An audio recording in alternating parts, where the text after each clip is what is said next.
I'm standing here at College Game Day in Stillwater, Oklahoma, where the Sooners and Cowboys will go head-to-head in one of college football's greatest rivalries. Every day, they fight for their lives at the Children's Hospital OU Medical Center. Hey guys, I'm Claire Brandon. Claire Brandon is joined now by OU track and field athlete. I'm here with Adrian Peterson. You let anyone tackle you? Sooner fans are always crazy. That's right, but tonight, they're even crazier. United as America. Try to find the weirdest fried food at the Dare. But one of his biggest challenges at OU will be increasing fan support and making Lloyd Noble the type of venue that visiting teams hate playing in. After going 3 for 11 with just 8 points in Game 4, although he ended up splitting the win with Will Power, the reigning IndyCar champion wasn't shy about expressing his displeasure over the drawing system. I'm here at the Everest Training Center with another team that's getting ready to suit up and hit the field, and that's the pride of Oklahoma. Here with OU forward Romero Osby. He's a Mississippi State transfer. We've talked about this before, and you said that one of your main reasons for transferring here was because of Jeff Capel. Right. The one and only Gerald McCoy. How's it feel to be back on the sidelines? Carry out the legacy that Bud Wilkinson and Benny Owen built. Well, you know, going into the season, I mean, you had McDonald's All-Americans. A lot of people were excited. Could you tell that it was going to go where it did? What would you say to Oklahoma fans who maybe aren't feeling very optimistic about this coming year? I definitely think VCU is the hottest team right now, but Butler's clutch. Right. So. Which game do you think's better? UConn, Kentucky, VCU Butler? I think VCU Butler, just because it's a little more rare. I mean, we had 2 mid-majors going head-to-head. And while most top prospects hire super agents to represent them through the process, McCoy took a chance on a less conventional route. When former OU tackle Gerald McCoy was selected 3rd overall in the 2010 NFL Draft, Kelly Masters became the first woman in NFL history to represent a first-round pick. This is my lovely agent, Kelly Masters. But Masters' journey to becoming a sports agent isn't one you hear of every day. Before breaking into the sports world, she and her twin sister were the feature twirlers at OU. She then went on to be crowned Miss Oklahoma in 1997. My whole Miss Oklahoma and Miss America experience changed who I was and really brought me out of my shell more than any other experience. She used scholarship money from the pageants to pay her way through OU Law School. Then in 2004, she made the decision to become a registered sports agent. Everything told me to run as far as I could from the industry, that it was shady and that it was going to be way too challenging to get into. But my heart told me that I needed to do it. It's difficult for any young agent, male or female, just because of the competition. Not many players are going to be willing to be an agent's first client. Nobody wants to be that guinea pig. But McCoy took a chance on Masters, signing her to co-represent him with Ben Dogra from Creative Artists Agency. It's ultra competitive. It's especially tough for a woman, because it's a male-dominated industry. Going to, say, the Combine, where I'm one of the only women, at the entire event, you stand out. Using that to my benefit, I was able to get on the phone and get indoors that I maybe wouldn't have had an opportunity to do if I'd just been one of the other 900 guys. Kelly Masters is among about 5% of women in the industry. According to the NFLPA, of over 800 certified NFL agents, approximately only 30 to 40 are women. It's a very, very tough business. It's very male-dominated, but it certainly doesn't mean it's impossible. Women have always had to break barriers. Regardless of who you are, where you come from, you should be able to do what's in your heart.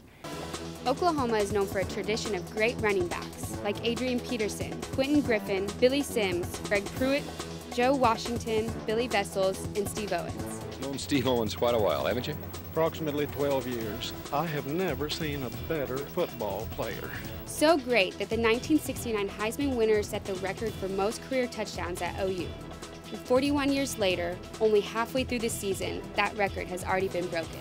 Murray breaks a tackle from the record. Touchdown, DeMarco Murray. He surpasses Steve Owens. On one, Steve Owens. You look at the great players that played here, and they didn't get the touchdown record. Here, DeMarco comes. What do you think about when you hear that you are setting these records with people like Steve Owens? I've had some great offensive linemen. I'm never thinking about rushing yards or touchdowns. I'm just thinking about trying to win the game and just making plays. In 2007, Murray tied Adrian Peterson's freshman touchdown record. In 2008, he set OU's record for all-purpose yards in a single season. And in 2009, he broke OU's record for receiving yards in a single game. Skills are second to no one.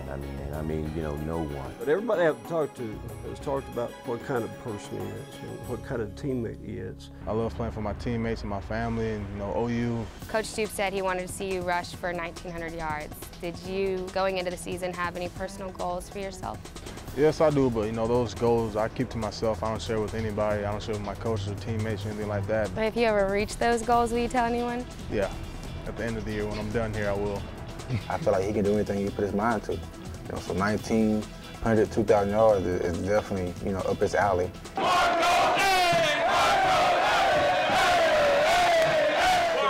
Murray. And we've had some incredible backs through the years and players here. To set this record is incredibly special. We're all proud of it. Marco Murray dives in the end zone. Touchdown, Oklahoma. Records are here to be broken and set a certain standard. Set it high, set a high standard so the next guy is really going to have to work to get that record.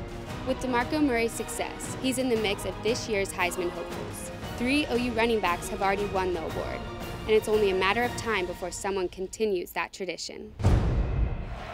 Quentin Carter shows no mercy on the football field. Daniel taken down and ripped.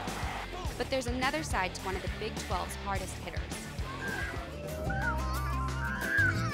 Every week, before he goes to class, Carter comes to KinderCare in Norman to spend time with a 4-year-old class he's adopted. What are you gonna be when you grow up?